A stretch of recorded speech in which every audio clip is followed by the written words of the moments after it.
Ladies and gentlemen, welcome back inside with Xpensive. Today I have special guest in the building. She's a tech guru. Ladies and gentlemen, I have Vanessa in the building. Hey. You popping? Thank you. What's the secret? Oh God, that big.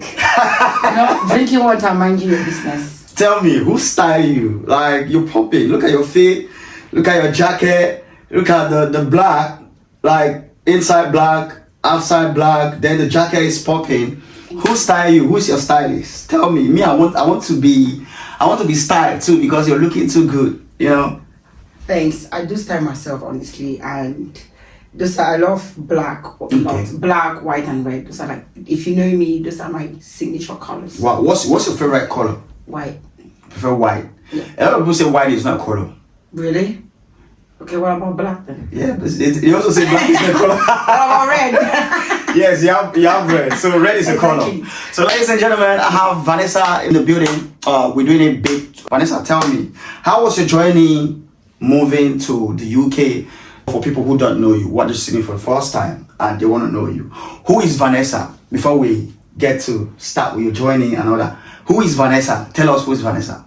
Vanessa is just a simple, hardworking girl, a mom, like a full-time mom, and someone that always push herself. I feel like I'm that girl that does it all. So that's how I'm gonna like categorize myself.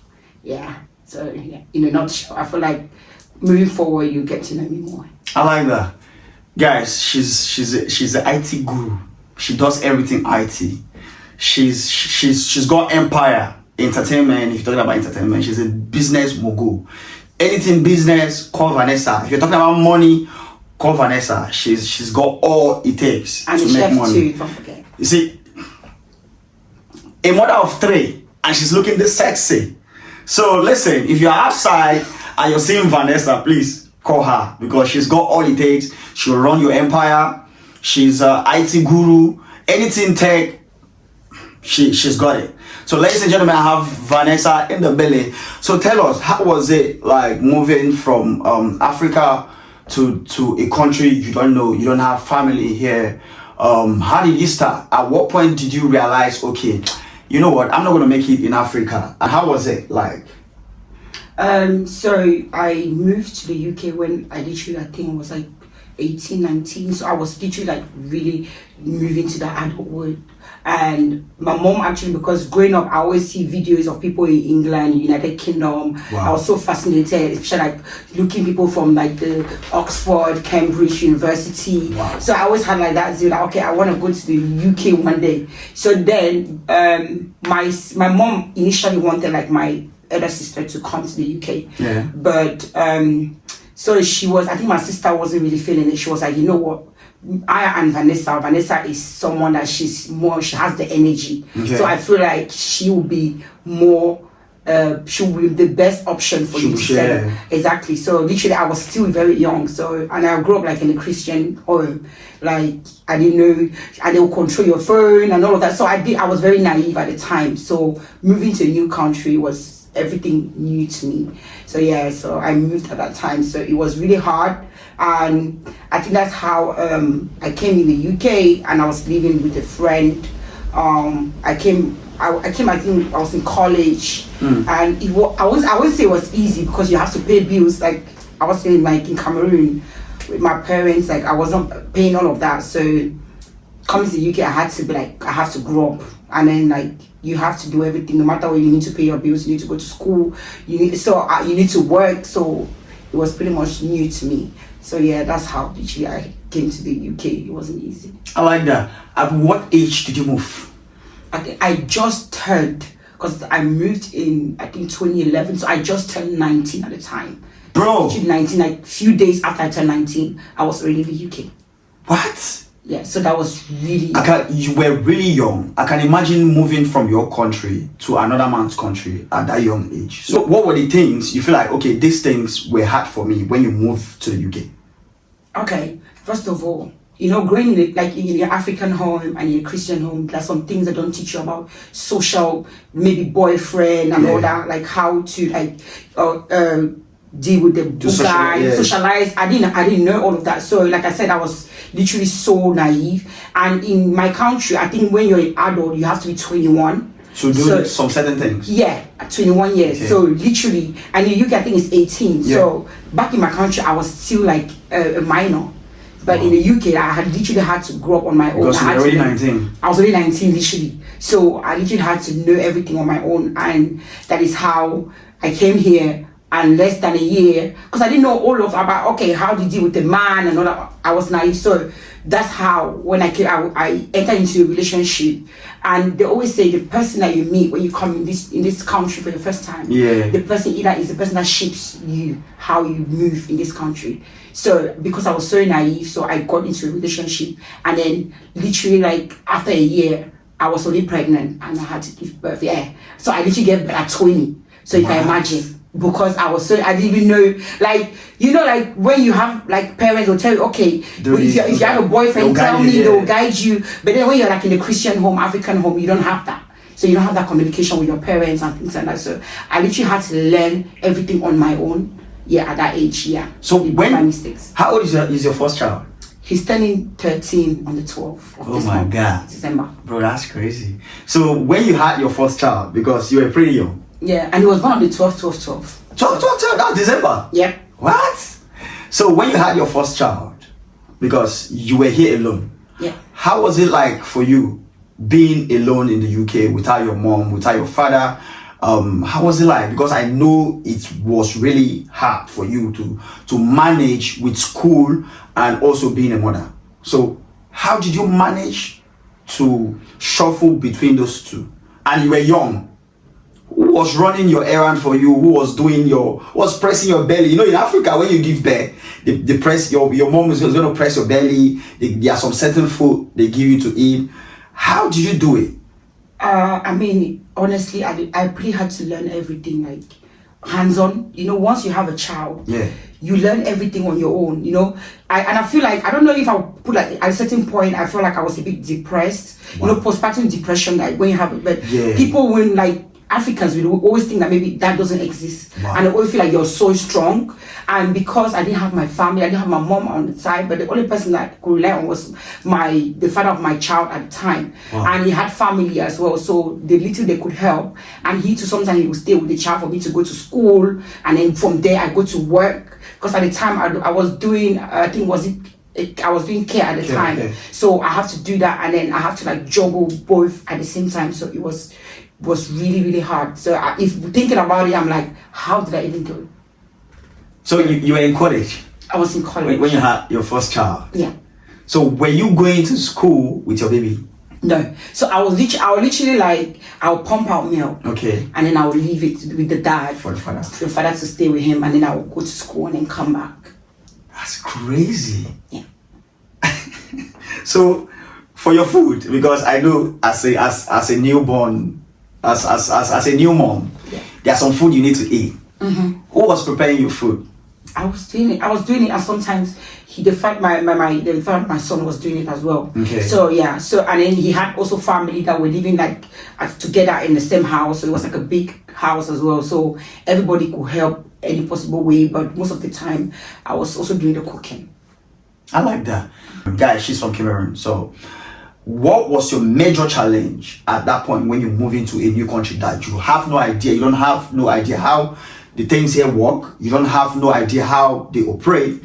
What was the major challenge that you were having? I mean, I feel like it's not having my family around. Oh. And it's, you know, like in the UK, like everybody's just indoors. If you don't have anyone to talk to, and then it makes you now go out to look for someone to talk to. And so at that point now, when you have someone come into your life, you just like confide in that person. So you look at that person as like my everything. But I feel like that was actually my challenge. And also, that was my first biggest challenge when I moved to the UK.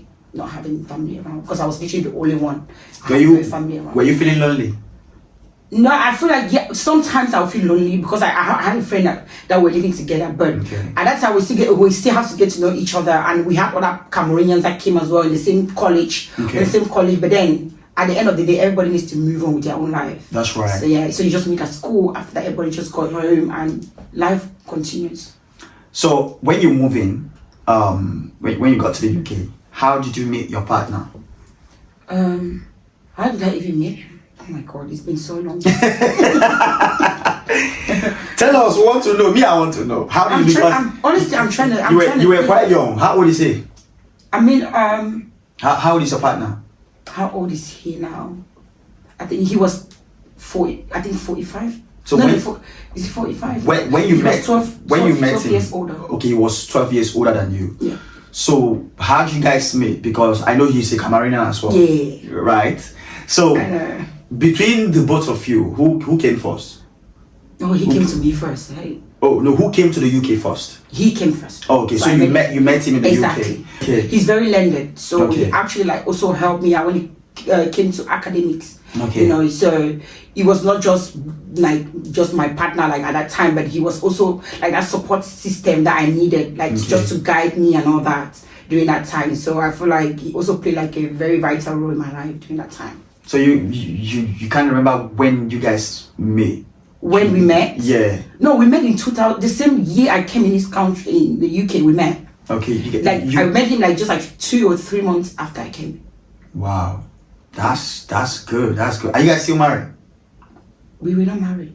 You guys were not married. No. You've got 3 kids. No, you mean my first one? The father of my first kids, right? The father of your first child is different from The father of my last 2. Okay. Yeah. The father of your first child, does he reside in the UK? Yeah. Oh, then the second one also stays in the UK as well. Sure. That's good. I like that. So when you came, did you share apartment? Did you share like accommodation with people?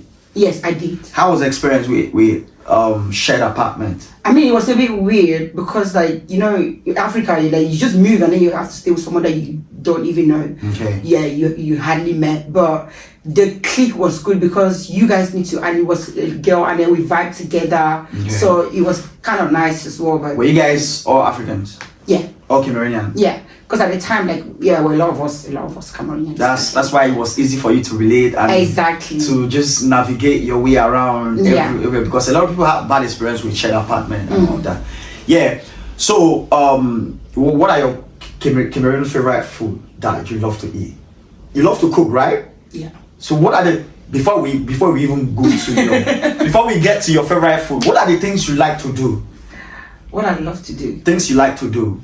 I love going to restaurants. Like, my God, Okay. I love it. I love like going out with my friends, kind of hang out, because at the end of the day, like the country first of all is really stressful. Wow. So sometimes you just need to go out and unwind, you know. That's right. Yeah, so I love doing that. I love also like spending time with my kids, and I love watching movies. I love movie nights. Movie night. It's not a bad idea, you feel me? Yeah, if you're outside once in a while, don't watch movie in your house. Go out, watch movie, take your babe outside, you feel me? Although we're inside right now, but still, if you want to be romantic sometimes, just take her outside, you feel me? Watch movie, go outside, do bowling. All those things can make you very romantic, you know? Yeah, I'm romantic. What are the food you love to eat? Favorite food? Cameroon? You know, which Cameroon meal do you know? No, tell me your favorite Cameroon food, like, okay, that you feel like you cannot do without. That I can't do without. I feel like I can't do without. For Cameroon food, like, I love rice, so I can eat fried rice. Rice is a general thing, isn't it? Yeah, but I don't know. There's no food that I can say, okay, I can't live without. Okay. Because maybe because I've been in this country for so long, I've been so used to eating the food here, not like the one back home. And you know, like I'm from a French part. Okay. So we are more like we are not too traditional. So we are more like eating like continental and all that. So yeah. What part of Cameroon are you from? I'm from Douala. Douala. And then my dad was from like Bafoussam, Buddha side. So you speak French? Yeah, that's my first language. That's because I know they have francophone and anglophone. So the anglophone is the Nigerian side, because I'm very close to Cameroon as well. Where I'm from, we share like a common boundary. The Bakassi is where we give up to Cameroon. We willingly gave you guys Cameroon, the Bakassi. So yeah. So tell me, if you want to live in one African country right now, which country in Africa will you say I want to live in? Which country in Africa, that you say I want to, if you want to move back home? Yeah. aside from your country, Cameroon? No, even if you put my country, I don't think I want to. You wouldn't want to live there. Honestly. Okay. Which country in Africa that you feel like, yeah, it's cool to live, that you want to move to? I think either Ghana or Nigeria. Akwa Charlie. Yeah, we'll gladly welcome you, if you feel me. Come to Nigeria. So, talk about Nigeria and Cameroon. I know Like, I didn't like to Cameroon man and he wants to go to we have Then I'll go to So tell me, between Cameroon men and Nigerian men, which one will you say? You've not tried Nigerian men before, have you? I've not actually dated a Nigerian guy like before, because I've always been like Cameroonian. But you've been around Nigeria a lot. So which one will you say, if you want to get married right now, because I know you're not married, all right? So if you want to settle down right now, which country will you say between Ghana, Cameroon, and Nigeria? Which country will you say, oh, I like their men, they're very romantic, they're very caring, and yeah. I mean, in general, Nigerian men are very romantic. Even though I haven't like dated, they are very romantic to be honest. But when it comes to like settle down, I feel like sometimes we talk about Cameroonians because obviously that's where I'm from, and I've dated mostly but Cameroonians. But at the end of the day, like I'm not gonna say I would prefer this one than this one. It's all about the vibe. Yeah, so I won't mind any country, to be honest. Any of those countries, I'm happy. So what are the things you look out for a man? If you want to get married right now, what are the things you look out if you're like, yeah, if he doesn't have these qualities, I'm not going to settle down with him? What are the things you look out for a man if you want to settle down? He has to be God-fearing. God-fearing one. He has to accept my kids, because that's my go-to. My kids I put them first. Okay. Yeah, he has to love my kids, and he has to be like hardworking. He has to have a vision, even though if you didn't need to have like a lot, like they say, like you need to have it all. Okay. But you need to be pushful. Like if I say, okay, how do you see yourself in the next 5 years? You should be able to tell me, okay, this is it. Okay. Yeah, so I think, and he needs to actually like respect. That respect needs to be there. Okay. What are your red flags in a man? What are the things you don't like? Things you don't like in a man? Possessive. When a guy is too possessive, like over protective. I mean, overprotective. There's a difference between protective and protective. Okay. You can be protective in a possessive manner. That one is not good. It's not healthy. Okay. But it's good to be overprotective of your person. That one I understand that. So there's that difference between that.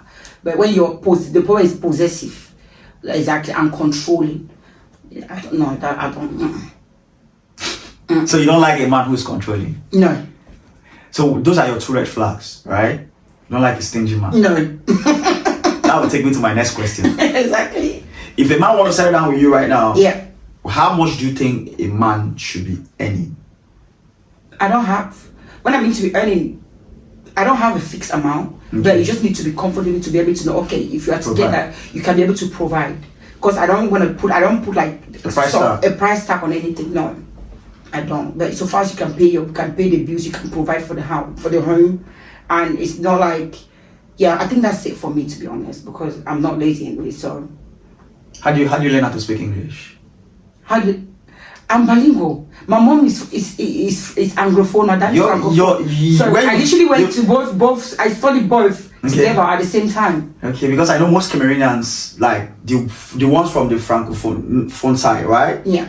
They don't speak English. They speak French, right? Yeah. So I'm surprised you know how to speak English. Although you've lived in the UK for a while, that alone is gonna help you to speak English. And but back home I studied both. So my dad would pull me to the French side, my mom would pull me to the English. So I was like, okay. So you were in between. Between, exactly. So now I'm actually seeing the importance of that, because sometimes when I tell people that, oh, I'm from the French part, I'm like, how come? So you speak French? I said, of course I do speak. Like if with my siblings we don't speak English, we speak just French. I like that. So if somebody, for me, you need to learn French. That's very important, because you need to be able to communicate with my family, even though they speak English, but I want to speak to you in French just to see. So you say if you want to settle down, you don't have to. A man doesn't have to, like, you don't have to put a price tag to what he's earning. But the question is, can you settle down with a broke man who doesn't have a job? But if you don't have a job, are you looking for a job? That's what I'm asking. Okay. Because sometimes people can feel like, okay, you don't have a job now, and then you'll be like, okay, I don't want you because you don't have a job. Yeah. You don't know what can happen in the next 2 months or a month. Okay. Things can change. So so far as you are focused. Okay. Everybody, sometimes before you had a job, you didn't have a job. Okay. So, but if you're just there lazy about not doing anything, nothing happening in your life, oh hell no. So you probably don't have a problem with him not having a job, but you believe in his future. Yeah, if you he's just believe that if he has potential. Okay. When you speak to a man, you see if he has potential or not. The way he speaks, what he does, how he does it, his actions, you will know, okay, this person has potential. And there's a difference. You always know a woman. You always know, your intuition will always tell you, because even though that the fact that he's all cute or he's not cute or all of that, what next? So you need to have that. You need to have that focus. You need to know, okay, what is he doing? So you need to have that. So it's not about whether you have a job or you don't have a job. What is your take on equality between you as a wife and also the husband? What do you mean by quality? Equality, some women want to be equal with a man. So what is your take on that? I don't feel like being in charge. No, of course they say the head because some women don't like men who are in charge. Mm-hmm. So what is your take on that? Even the Bible says the man is the head of the home. Okay. They said, women, submit yourself to your husband, but man, you have to respect your wife, love your wife as Christ of the church. So I believe the man is the head, so you guys can't be equal. But so far as there's that mutual respect with each other, definitely I feel like the man is the head, for sure. So if a man is not providing anymore and you're the one providing, do you think he's still the head of the house? Of course, but it depends. Why is he not providing? Is something happen? Things can happen. He probably lost his job, so he doesn't have money to provide for the family, and you're providing for the family. Do you think you still respect him as man of the house and also the head of the house? For sure, depending on how he treats me. If he's someone okay, he respects me from the one we're working with, that's what I'm saying. You guys are two of you are a team. Yeah. So if you guys work as a team, if he loses his job, I feel like that respect will not shift. It will still be there. So I don't feel like because he lost his job, I'm gonna disrespect him or anything. Or if he gets his job back tomorrow, so literally you're just with him because he has a job, or you're respecting him because he has a job. I feel like so far as you're a team player, you guys are a team. I feel like that respect still needs to be there. I like that. Another question is, if you like somebody, if you like a man, will you make the move? Yes, I will. If you like a man, you make a move. I will not do it immediately, but I will. I don't know why I shouldn't. I don't see anything wrong with that. Some ladies will tell you they will lose their steez if they ask a guy out. So what is your take on that? Every woman is different. It depends how they feel. So, if for me, I won't talk for anybody, but everybody has their own way of thinking. So I'm not gonna be like, oh, if you don't do it, no. But if you like what you like, then go for it. If you don't, someone else will go for it. I like that. So tell us, how did the whole tech thing start? How did you start your tech journey? I want to know. Share with us. How did you get into that profession? Okay, so I had at the time I think I had my last one, my last child. Before that I was into care, right? So I was doing care perfectly, and then my last two, so my ex partner, so his friend was into IT. Okay. And then I kind of told my ex that, okay, why don't you put her into IT? Okay. Know me, I've never ever thought of entering into tech before.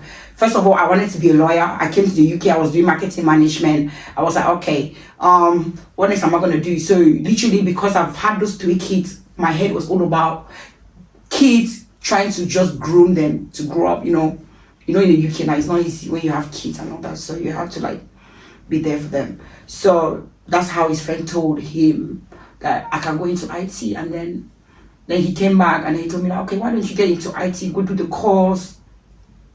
So I literally went, I did the course in London and came back, and then COVID started, and also I didn't actually had support so I couldn't manage both. Like getting a job, it was so hard because sometimes I'll be like, okay, I need to study, I need to attend interviews, but then I have school pickup, I need to make food for the house, I need to cater for the home, I need to also focus on other things that concern my ex-partner and all that. So it was just a lot, so I couldn't like do it. So I first, after I did the course, I got certified. So I did like software testing, I got certified.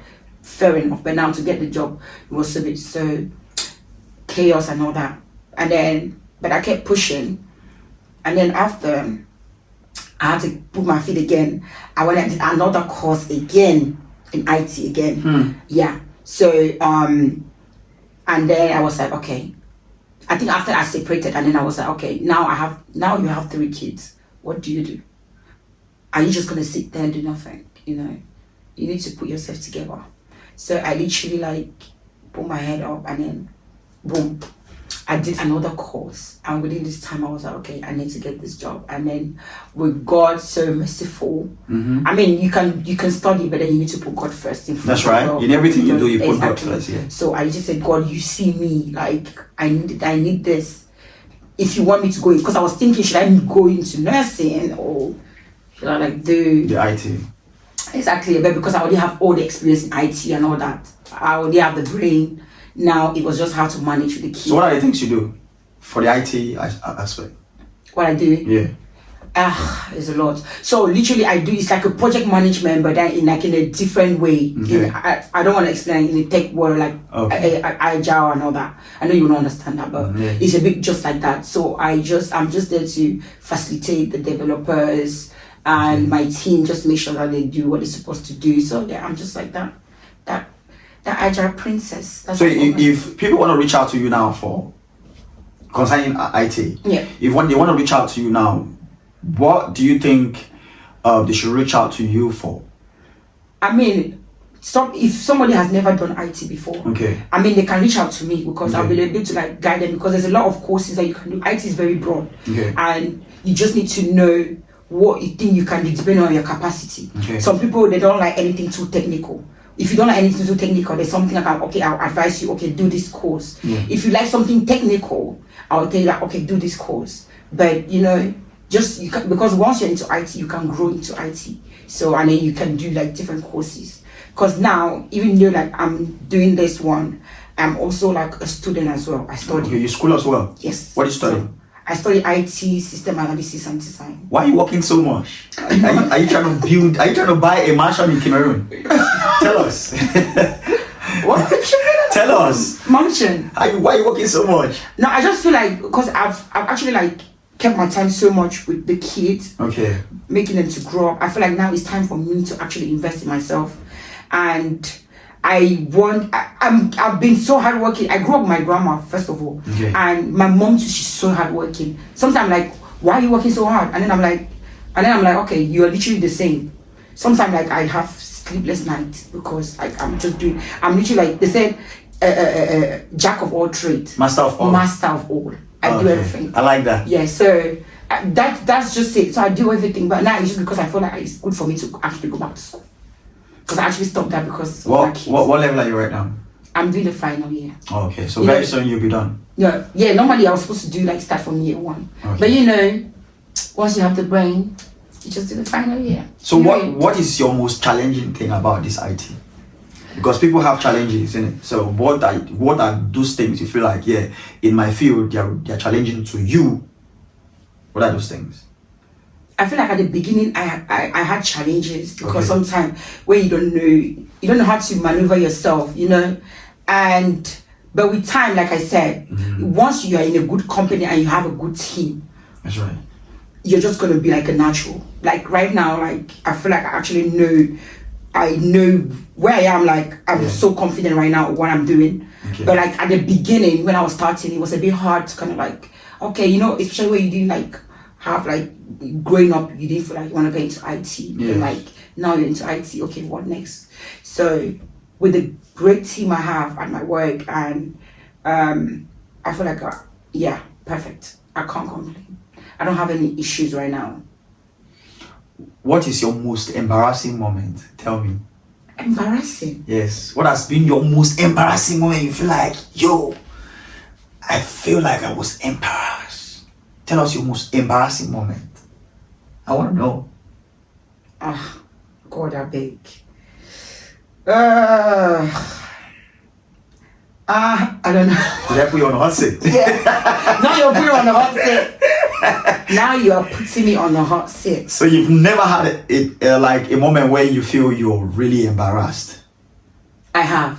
Tell me. You know, okay, let me just put the canals back, right? Okay. My most embarrassing moment is when, for example, you're serving someone, Yeah. and then that person is actually sleeping with your partner. Hi. That's so embarrassing, right? Now, I know. Don't even go there. Like, that is so embarrassing. You know, like, I hate talking about it, but that is so embarrassing. did that make you feel embarrassed? I feel like it made me feel embarrassed, but I just had to answer because you put me on the spot.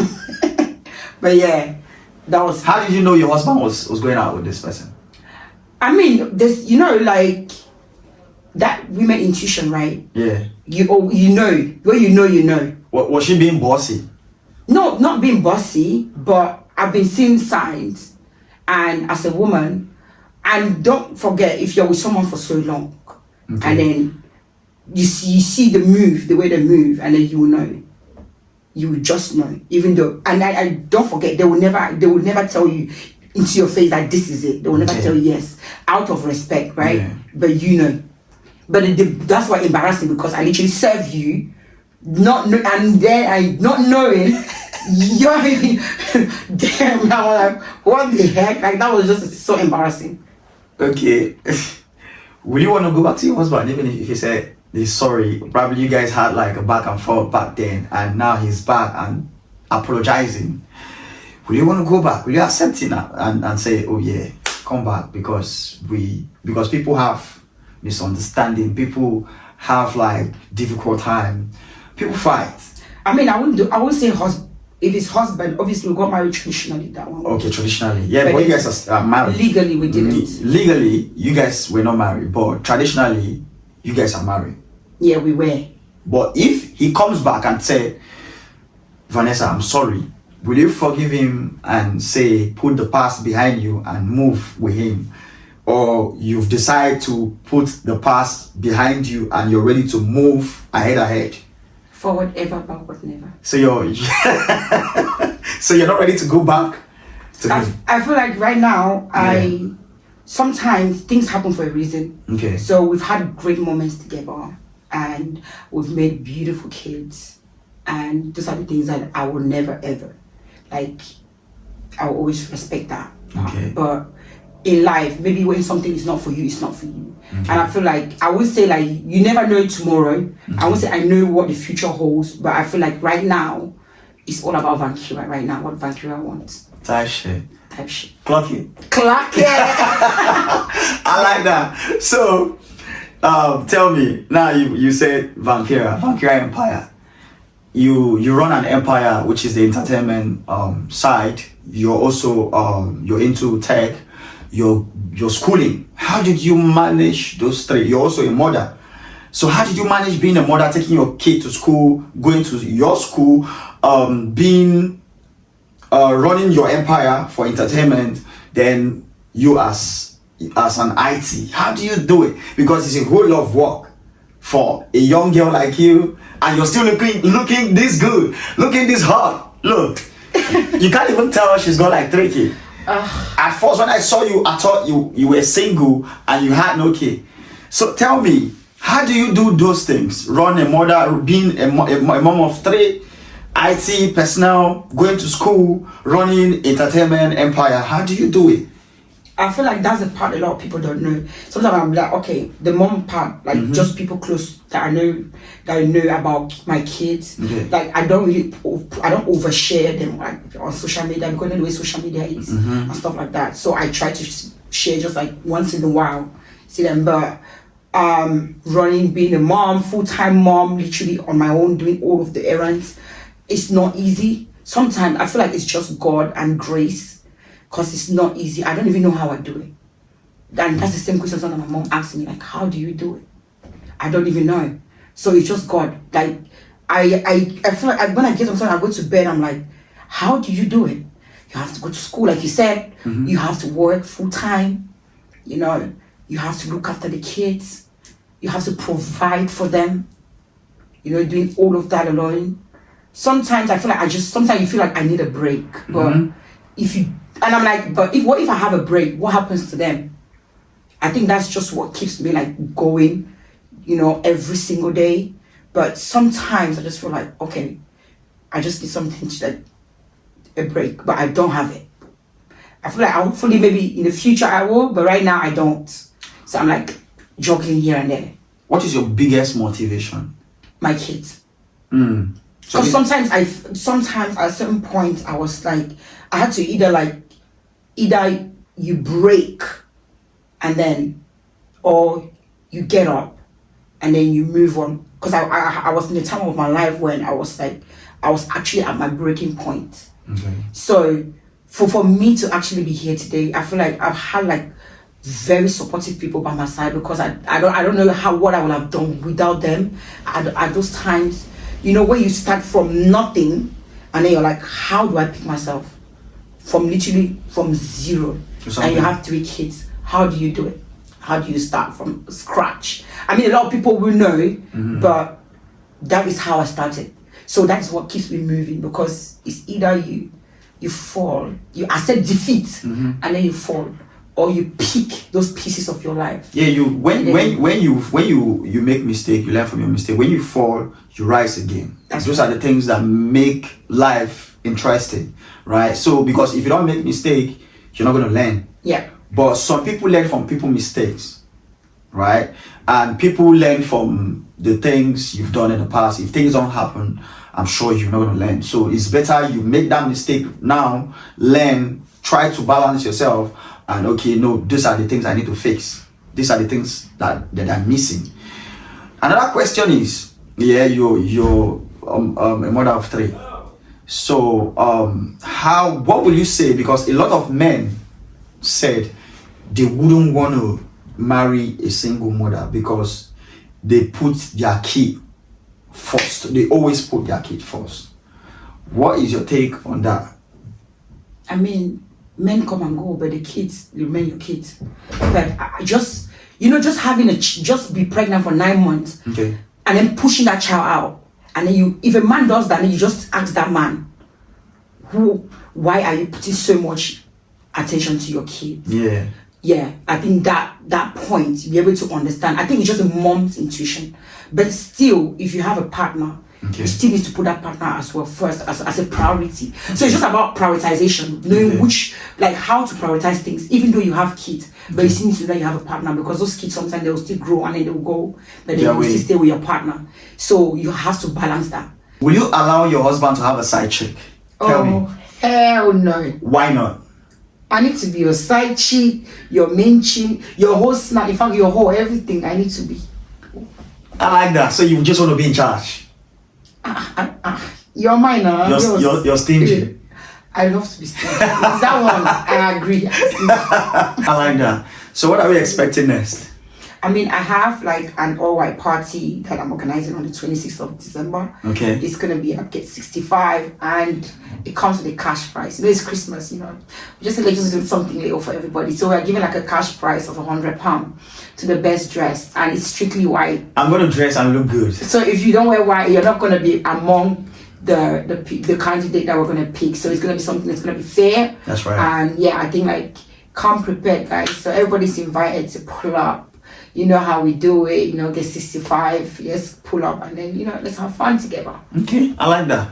So before we go, what is your advice for single mothers who are out there, people who you think, okay, they are in your shoes? What is your advice for single mothers who are watching right now? What do you have to tell them? Being a single mom is not a problem. It shouldn't keep you feel like, okay, you can't do better. Single moms right now are the shit. you guys can do it.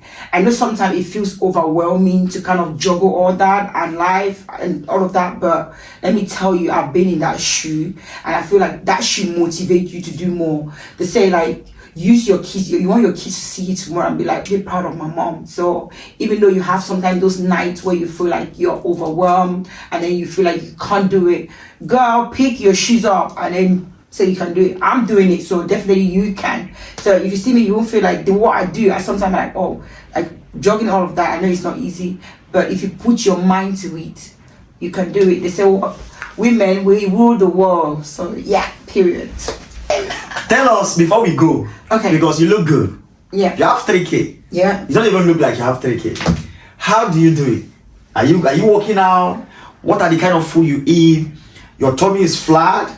You don't look like somebody who's got like 3K. What are those things? What are the tips for people who are watching right now, for girls who have given birth? Because your shape is on point, 100%. Wow. I think that's a good question. I'm gonna talk about me because I know every woman is different, so I'm not gonna put it, but I just want people to know that what I always do is like, I don't see having kids as an excuse, as something not for me to look good.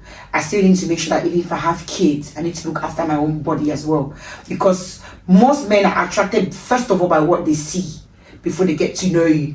So it's always good to make sure that even if you have kids, look after yourself as a woman. So look about what you eat. I've never been to the gym. I literally just started going to the gym like 2 weeks ago, because I was like, oh, you know, just to keep fit and just to keep healthy. That's how I do. But I was controlling what I eat. If I have to do like the waist training, I will do waist training, especially when you just have a baby. I know sometimes some people do cesarean section, but after that, when it heals, you need to actually try and incorporate that. Use warm water just to press your belly for everything to go in, and then avoid junk food, avoid fizzy drinks, avoid all of that, and then just stay healthy. Don't eat too much. You can have like, I was having a meal a day and then just snacking in between with fruits and all that. Drinking a lot of water, because a lot of water give you breast milk if you just have a baby. Tell us about your brand, Vankira Empire. Tell us. So my brand, it's called it's a Vankira Empire, yes. And the one recently is called Vankira Experience, because I have Kira's Kitchen, that's also asked for my catering, and the Vankira Experience is for my social. It's all about my the entertainment industry. So what we do is we host like high-end events. So what I aim to do is bring in like artists in here and host like corporate events, birthdays. If you want us to plan it for you, my team is there to do it. So I'm still like kind of building myself up to that level, but right now we are doing it. So that's literally like what we are doing right now, and we've done the first big event and we have the second one loading. So you need to be part of it. Don't miss out and watch out for the best is yet to come. Yeah. I want to say thank you so much for coming through. Shout out to you, special shout out to you for coming through to do this with me. I want to see you again. Our next event, we're shutting it down, right? Period. We're selling out. Yes. So if you're outside, try to get a ticket. All White Party by Vankira Empire. Yeah, we're inside with Xpensive. So if you're outside, make sure you subscribe, like, comment, and also share with your friends.